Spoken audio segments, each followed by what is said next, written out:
هذا النور شفاء صدور فاض وعطر كل لسان. دلت را خانه من کن، مصفا کردنش با من.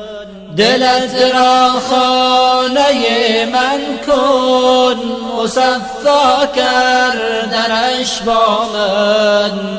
به من درد دل افشا کن، مداوا کردنش با من. به افشان قطره اشک که من هستم خریدارش. به افشان قطره اشک که من هستم خریدارش.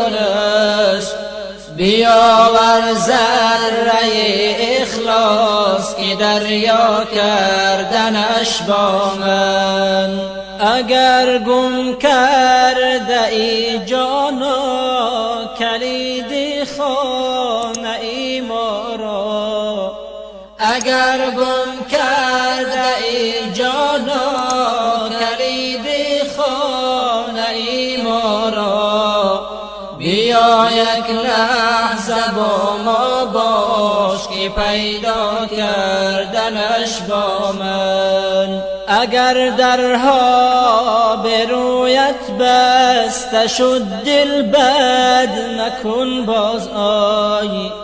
اگر درها به رویت بسته شد دل بد نکن باز آی. دری خانه دخل وا کن که هم وا کردنش با من. با ما گو حاجت خود را اجابت میکنم آن را. با ما گو حاجت خود را اجابت میکنم آن را. طلب کن آنچه را خواهی مهیا کردنش با من. بیا قبل از وقوع مرگ که روشن کن حسابت را. بیا قبل از وقوع مرگ که روشن کن حسابت را. بیاور نیک و بد را جمع که انها کردنش با من. اگر عمری گناه کردی مشو نومید از رحمت. اگر عمری گناه کردی مشو نومید از رحمت. تو توبه نامه را بنویس که امضا کردنش با من. اگر عمری گناه کردی مشو نومید از رحمت. تو توبه نامه را بنویس که امضا کردنش با من. تو توبه نامه را بنویس که امضا کردنش با من.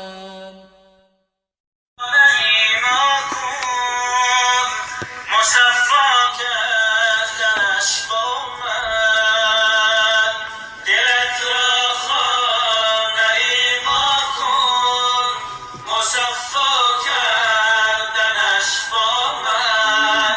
و من درد دل افشا کن،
پیدا کردنش با من. بماگو حاجتی خود را اجابت میکنم آن را. بماگو حاجتی خود را اجابت میکنم آن را. طلب کن آنچه را خواهی مهیا کردنش با من. طلب کن آنچه را